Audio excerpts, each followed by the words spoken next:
En manchette aujourd'hui, la coop de Saint-Alexandre victime de son succès. Était tranquille pour la Sopfeu et Hydro-Québec demande encore une hausse de tarifs.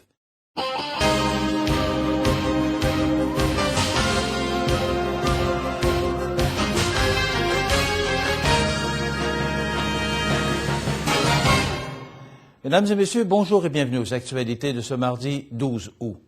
La coopérative agricole de Saint-Alexandre de Kamouraska se retrouve devant un beau problème.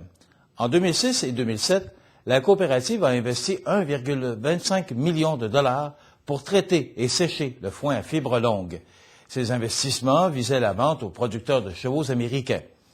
Depuis le début de l'année, ce foin sec est en très grande demande, surtout en Floride, tellement que la coopérative a des commandes 5 fois plus importantes que sa capacité de production ne lui permet.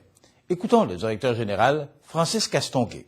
Plus recherché par la région de la Floride que la région de Boston.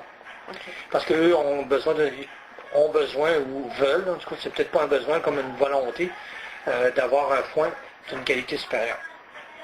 Maintenant, on a quand même beaucoup de demandes.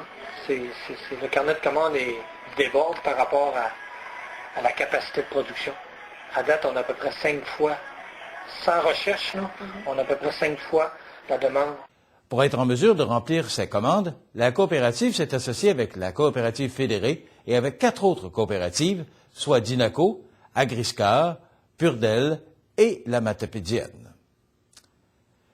La pluie qui s'abat régulièrement sur nos têtes n'a pas que des inconvénients. Elle procure aussi un répit aux pompiers forestiers qui n'ont pas eu à combattre le feu sur le territoire de Chaudière-Appalaches en juillet. D'ailleurs, selon les chiffres de la Société de protection des forêts contre le feu, Chaudière-Appalaches n'est pas la seule région à avoir bénéficié de ce répit en juillet, une première en 25 ans. Cependant, la Sopfeu déplore toujours que la quasi-totalité des feux de forêt soient provoqués par l'intervention humaine. Au Québec, depuis le début de l'été, 136 incendies ont détruit 120 hectares de forêt. Hydro-Québec a déposé récemment à la Régie de l'énergie une demande pour hausser ses tarifs de 2,2 % à partir du 1er avril 2009.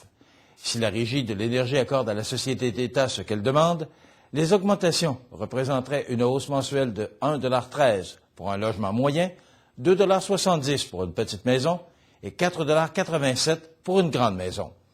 Hydro-Québec justifie cette hausse principalement par le paiement d'actifs qui sont retirés ou qui ne sont plus utiles à l'exploitation du réseau et par le prix de combustibles qui sont utilisés pour produire l'électricité dans les endroits qui ne sont pas raccordés au réseau principal. Alors voilà ce qui termine nos actualités de ce mardi 12 août. Passez une bonne journée.